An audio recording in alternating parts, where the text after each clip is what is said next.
Namanda, Namanda, Namanda, Namanda, Namanda.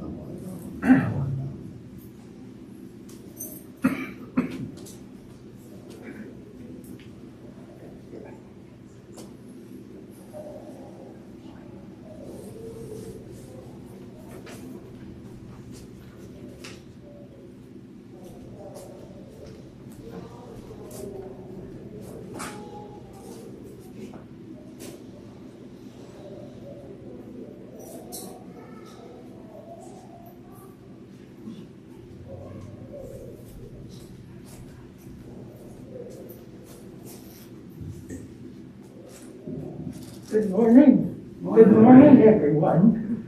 My name is Jean Sato, and I'd like to welcome you to our Ohigan Service and Cato Recognition Day for our Alameda members. It's good to see everyone here. I know it's been a long time since we've all been together.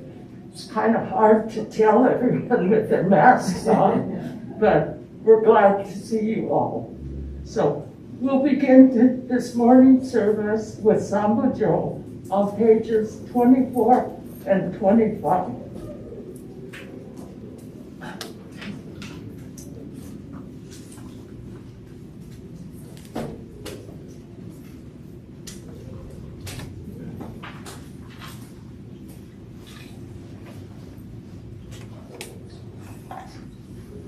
Namanda, namanda, namanda, namanda, namanda,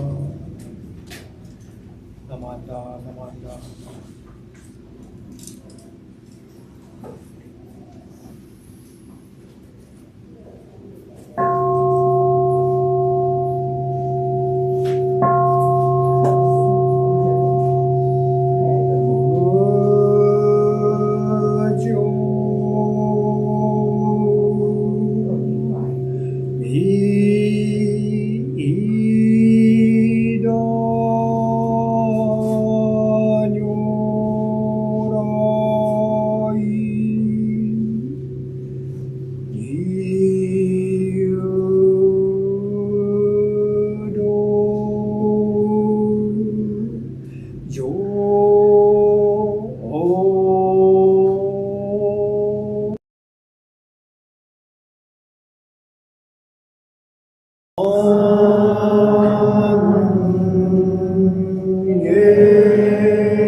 Today, on this occasion of the Fall Ohigan Service for 2022, members and friends of the Buddhist Temple of Alameda have reverently come before Amida Buddha.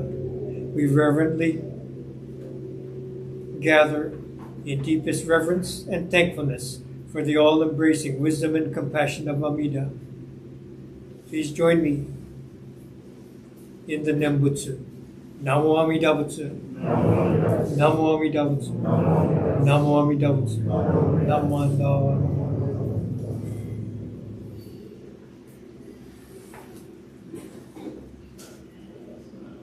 Now we will have sutra chanting, Sound Butsuke on page 79.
六如来四二無等相我と来民とな一切実法来生新年少女人が国へ楽万能公文神妙世が心象本願の日力少々欲実法生存知恵無限上領子孫知が信行軽量心死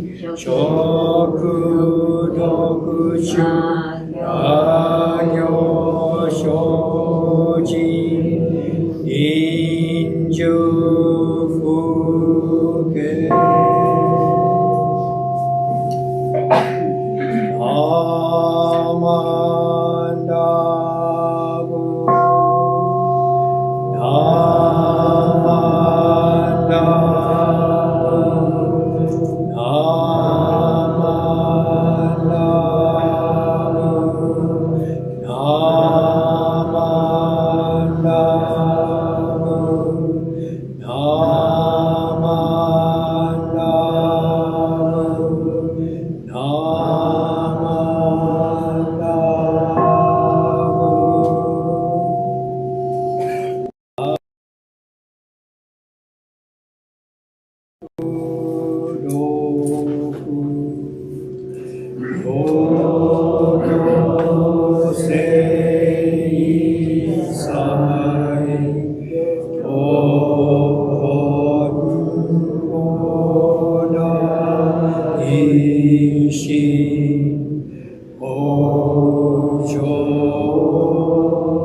ナマンダブナマンダブナマンダブナマンダブ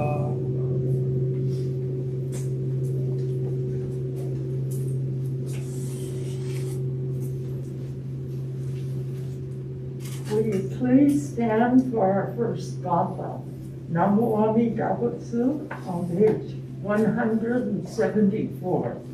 And please remain standing for the reading of the three treasures on page 8.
three treasures.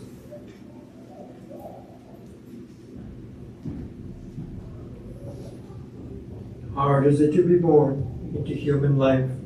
Now we are living it. Difficult is it to hear the teachings of the Blessed One. Now we hear it. If we do not realize the truth in this life, when will it be realized? Let us reverently take refuge in the three treasures of the truth. I take refuge in the Buddha. May we absorb ourselves in the principle of the way to enlightenment and awaken in ourselves the supreme will. I take refuge in the Dharma. May we be submerged in the depths of the doctrine and gain wisdom as deep as the ocean.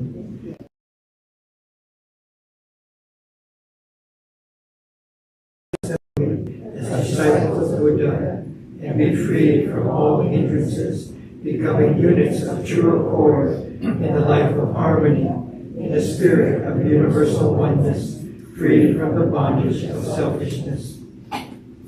Even through myriad ages of kalpas, hard is it to hear such an excellent, profound, and wonderful doctrine. Now we are able to hear and receive it. Let us thoroughly understand the true meaning of Tathagata's teachings.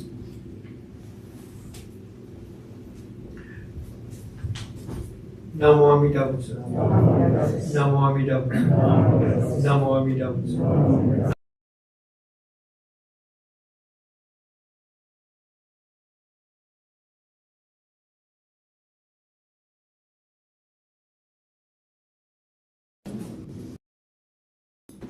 Thank you.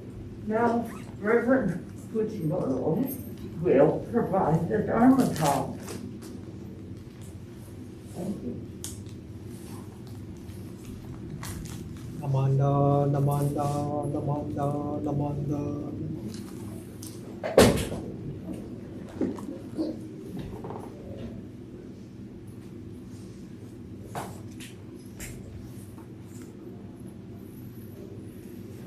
Good morning, everyone. Good morning. Ohayou gozaimasu. Wow, looks like a regular service here with so many people here. Very nice. So, in anticipation of this service, we included the consul and the organist and the chair.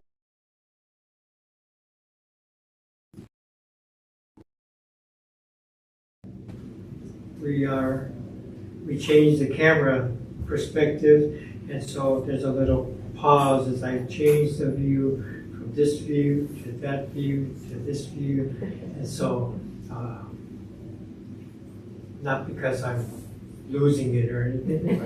It takes time, it takes a moment, okay? So thank you for your attendance at this Shuki Higan or Fall Ohigan family service. So Ohigan is one of our major Jodo Shinshu services. Just a couple of days ago, I was watching the highlights of sumo, okay? On the Japanese channel, they have the sumo highlights, and even in English, they show you, highlights of all the matches. And so the person was on TV, the announcer, and he was welcoming everyone to this day's show. And he said, today is a national holiday. It's the fall equinox. So I didn't know until he said that the fall equinox is a national holiday in Japan. So I guess each spring and fall, they have a national 3-day weekend holiday in Japan. We should have that here. So I think it's nice to recognize, when you go to other channels and other cultures, you kind of hear their perspective, and it's kind of more in tune with the rhythms of the world and the universe, rather than just special people or things that or dates that we recognize, but these ongoing cyclical events that touch each of our lives. So I thought that was very nice to be able to hear. Kind of shocked me and surprised me in a very good way. During the Ohigan, it's like the harmony of nature and the universe kind of is surrounding us.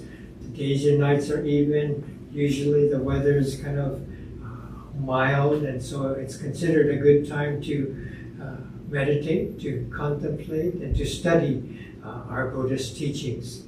And so this harmony is not only around out there, but it permeates our own existence, so it comes into our own minds, into our own spirit and heart. And so hopefully we can feel this harmony inside as well as to see it outside. So I would like to start with this quote. Please listen as I read this quote from Kenji Miyazawa. If the entire world is not happy, then there can be no individual happiness. Our consciousness of the self must expand gradually from the individual to the group and then to society and the universe. So in this quote, he's talking about the Bodhisattva way of life. Okay? So it's not just my own happiness, but others as well. Just a week ago, we watched a video service because I wasn't here. I had gone to the Northwest District Convention in Eastern Oregon.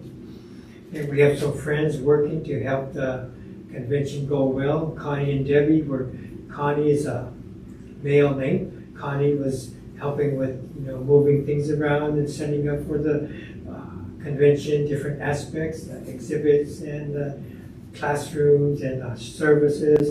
Debbie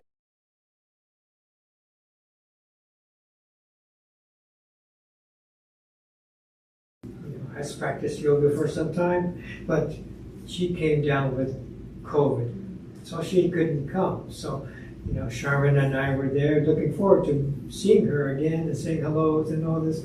Oh no, Debbie couldn't come. I hope she's okay. So, just a little bit, but we have concern for those around us, those we know, and so, hope she's okay. It's not a big thing, but we are extending our concern for others, okay? And this happens not only to friends, family, Sangha members, Sangha friends, community, even someone at the post office or the grocery store. They're not doing so well, and you notice, how are you doing, right? And you recognize this, so you're extending from yourself to more than yourself. Here we have Eddie gave his thank yous on a special occasion a couple of weeks ago. Eddie has cancer, and he's not doing real well.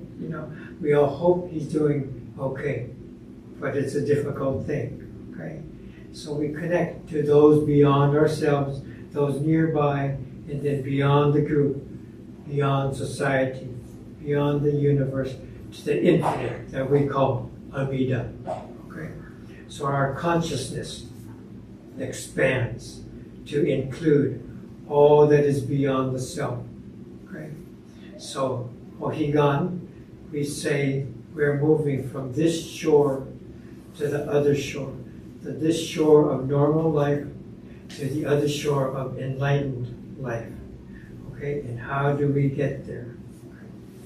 So Kenji Miyazawa, who offered us this quote earlier, he wrote Japanese children's stories, and it is said when he was 3 years old, he could recite one of our major chants, the Shoshinge, just by heart, okay? And as a middle school student, he studied the Tanisho because it touched his life. So he repeatedly wrote about the oneness of self and other. And he only lived to age 37, so he had a very short life. But this Bodhisattva way of life, I think it's the way we live naturally, okay? And if we could point it out to ourselves and to each other, if we could see this tendency, we know this tendency. You don't have to study the 6 paramitas and take graduate courses and read this book and that book. You can, but we do this naturally, at different times more, at different times less. And we live this Nembutsu way of life. Namo Amida Butsu reminds us to recognize this infinite surrounding that we have. And so we shift our view from self-centeredness to other-centeredness. Every time we say Namo Amida Butsu, okay, the six paramitas guide us to live in that way. Namo Amida Butsu guides us to live in that way. So Buddhism teaches us that a life of awakening is an ideal way to live as a person. Not so self-centeredly, not so ego-centeredly, but to expand and to expand and to expand until we die. Okay? So all through this process, we grow beyond ourselves. Ultimately, we become one with the infinite, one with Amida.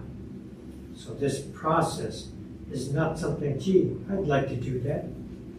No, this is happening right now.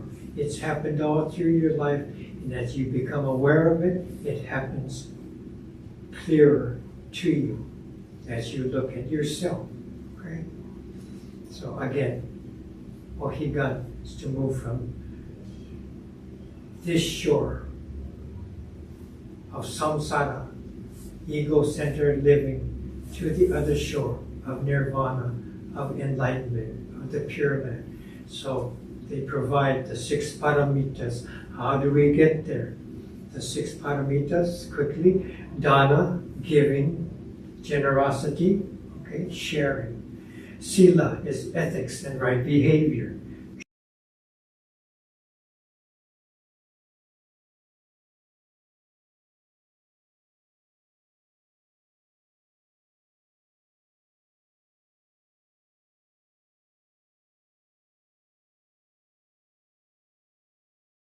Chicken, and they stand out there in the smoke for 2 full days cooking, turning chicken, 8 hours a day. Is that endurance and diligence and effort? They're doing the six paramitas, right? So they might not be caught dead in here, but they're out there helping us, right? Okay. The fifth paramita is dhyana, meditation, and we explored this during our Dharma school class, to be mindful of mind and body together, okay? And in this meditative sense, we cause fewer difficulties for ourselves. I had the example for the kids that one time, probably college age, I was so hungry and I quickly cooked this bowl of ramen and I wanted to bring it to the table. Coming to the table, I hit the chair and everything spilled. So, oh no. So not only I don't get to eat right away, I have to make a whole nother bowl again. I have to clean up my mess again because I wasn't aligned in body and mind. Okay? So these kind of things, it's not some religious practice that we need to decide to take on. We do these things and we try to avoid these things by being mindful. It's everyday life. Okay? The sixth paramita is prajna, wisdom, and to be able to see in this manner. When we practice all these things, we come close to seeing in an enlightened way. We come to recognize what is this enlightened perspective. Okay? So in general, these six paramitas are to polish ourselves, and we grow from a self-centeredness to an other-centered perspective. It's a different way of seeing. So usually we see from this self-centered perspective, I see all the other people here. I'm wearing my mask, they're all wearing their masks, and I see this, and I'm the center of this perspective. Okay? But this is self-centered, so Buddhism is encouraging us towards an other-centered perspective, reality-centered perspective. Okay?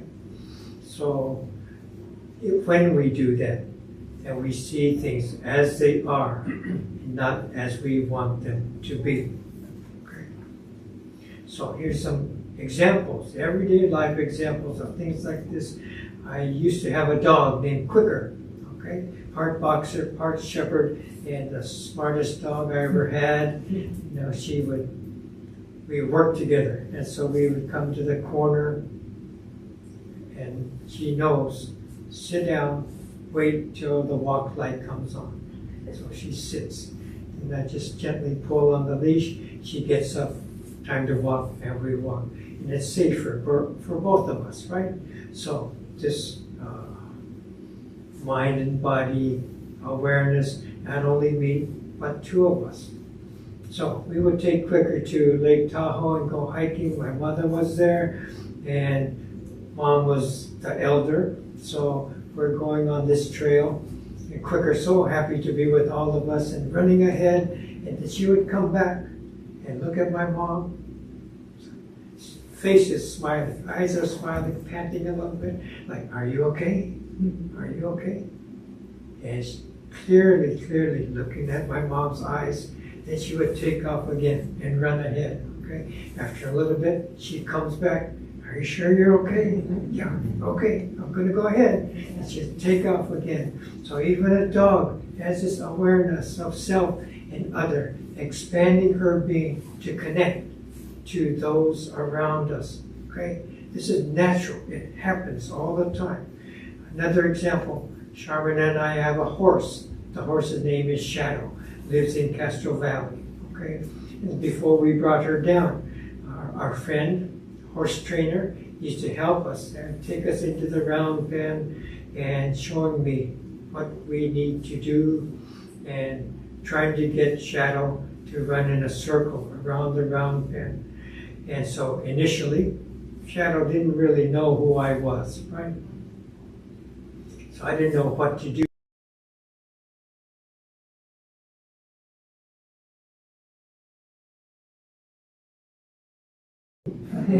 I'm not paying attention to you. Let me nibble on this grass in this corner over here, and just ignoring me completely. And so trainers said, you have to be connected. This sounds good, but how? I don't know how. I have no idea how to do that. But gradually, you make this connection, you make this relationship, and you can communicate with her. Eventually, I could just go like this. She's facing me, and she'll back up 4 or 5 steps, touch my chest. She'll come forward 4 or 5 steps, and we're connected, and you feel it. It's palpable. So not only me, but from the horse. Without this communication, there's no connection, right? Each of us are working towards this connection. Another quick story. Quicker again. I used to go away to a meeting. We'd be living in Eastern Oregon and come to the Bay Area for a meeting at the Jodo Shinshu Center in Berkeley, and Charmin would call me. So at home, Quicker's walking around, not eating, her head's hanging down, walking from room to room. Even her tail is dragging on the ground, right? So Charmin calls me, talk to Quicker. She's not eating anything. So I say, hi, Quicker, and I tell her what I'm doing. Don't talk about yourself, talk to Quicker. So Charmin knows, she's in tune with Quicker. I'm just having a busy day, right? So, okay, I get it. So how are you doing, Quicker? Listen to Charmin, and so I'm talking to her. So she starts eating, crunch, crunch, crunch, crunch, crunch. And so she's eating and wagging her tail a little bit, and finishes and plumps down and takes her nap. But it took this communication for her to go on with her day. We share this connection. Shadow does that too. She doesn't feel like eating. Charmin calls me, so I'm on the phone, and she puts the phone to Shadow's ear. Talk to Daddy. Daddy's here. And so sometimes I feel silly, but there's a communication there, right? And you cannot ignore that. That's a reality. We do these things all the time, right? We had a cat in Oregon named Hartman, just a kind of wild. This to be in the, what do you call that? They kept animals there. People would come to adopt them, right? And so Charmin knew this cat, and there's all these warning signs on the cage. Be cautious. Cat scratches. Don't put your hand on the cage, and all these things. Like you shouldn't even get close to this cat. And Charmin said, "I want to see this cat." She's like cat whisperer. So all the workers are, did you read the signs? Are you sure? And you can't. And she says, open the cage and grabs him. You got to be careful. And she puts her up here. So, don't put her by her face. Don't put her by her face. And so they're all worried about Charmin. It's okay. It's okay. So she calms Hartman down.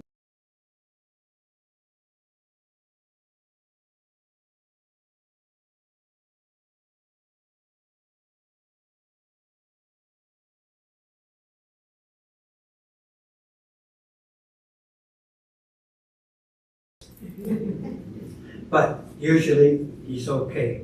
So he had a good friend named Bunny.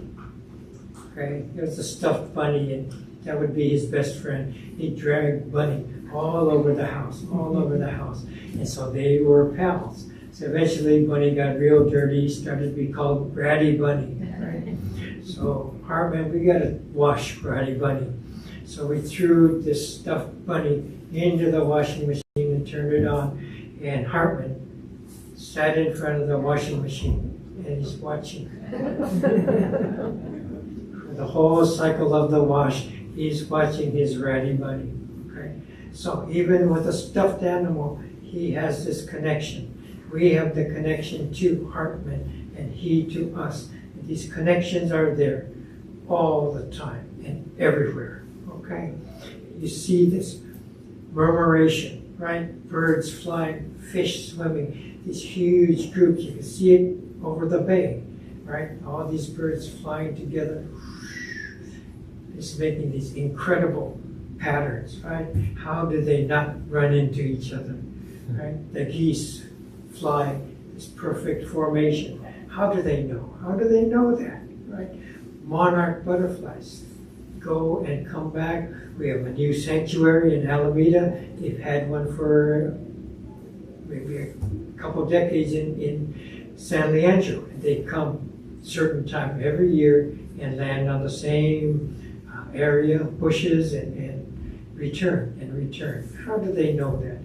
Even mushrooms. Sometimes you see mushrooms growing, and they're growing in this perfect circle on your lawns. How did that happen? Some kind of communication. Trees, we think they're individual, but we find out underneath the roots are connected to each other, right? All of these things connecting. And all these things are moving naturally beyond our self-centeredness, connecting to other people, to other beings, to other things. And it's natural. It happens all the time, right? And so until we have this pointed out, the 6 paramitas, and to come to the other shore, I'm not going to be able to study that hard and train in Buddhism that hard to come to this point. It's not a matter of training, but if we see in our own lives, every one of us is doing it, sometimes more, sometimes less, but it's happening. And all this is part of this Ohigan, going from this shore to the other shore. Normal life of separation, of duality, I versus other, comes to more, a world where there's a mutually coexistence, right? All things are interdependent and interrelated. Nothing stands in and of itself. All things are one. This is the oneness that Buddhism points out, that we can strive for. And it's not just a matter of studying, it's a matter of seeing what's happening here through a different way of seeing. So let me read this quote again, and we'll conclude this portion of the service. If the entire world is not happy, then there can be no individual happiness. Our consciousness of the self must expand gradually from the individual to the group, and then to society and the universe. Please join me in Gassho. Namo Amida Butsu. Namo Amida Butsu. Namo Amida Butsu. Namanda. Namanda. Namanda.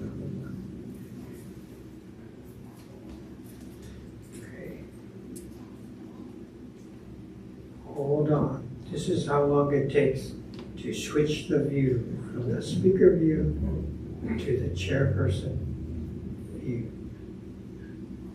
Right, those.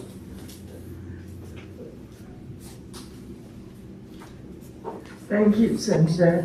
You gave us a lot to think about today. So,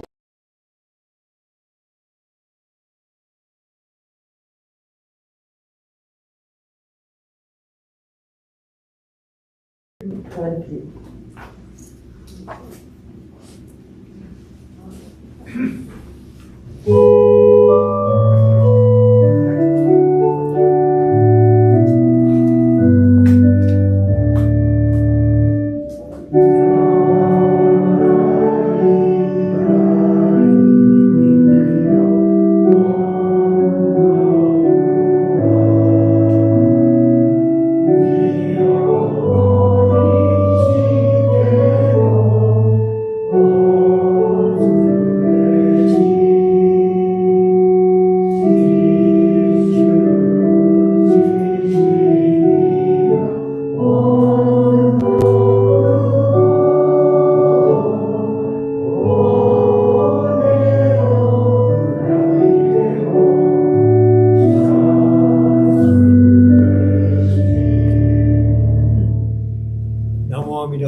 Thank you. Please be seated.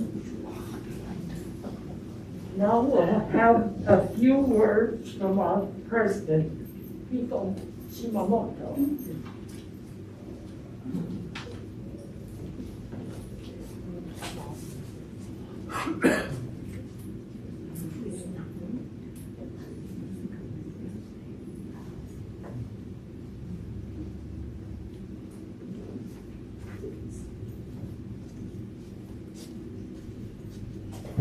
Thank you, Gene. Well, as Gene said, and Sensei said also, it's so nice to see so many of you here today. Wow, it's really great. And especially nice to be able to, so many of the Cato members are able to join us, and we could express our gratitude to you in person, you know, for all that you've done for the temple and for the Sangha too. I would like to express my gratitude and thank you for all the people that involved in setting up the Onaijin for the Ohigan Service, for the flowers and the obopan, the fruits, and also Sensei for his summer message, and Lenny for playing the organ. It's really nice that we're able to see a couple of gathas today. So I'll turn it back over to Sensei, and he'll introduce Dorothy for the rest of the Cato program. Thank you.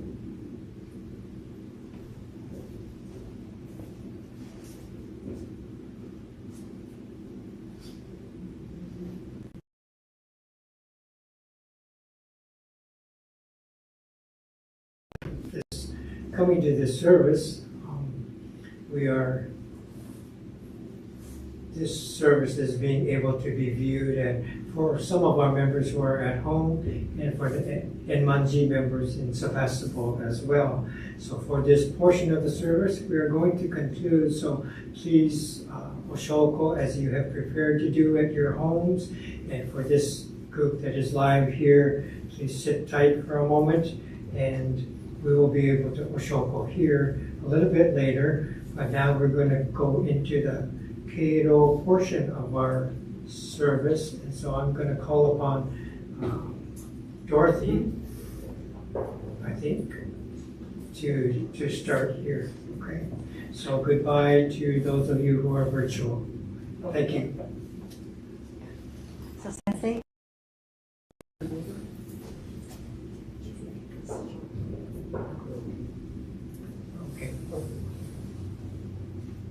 Hello, hello everybody. So if we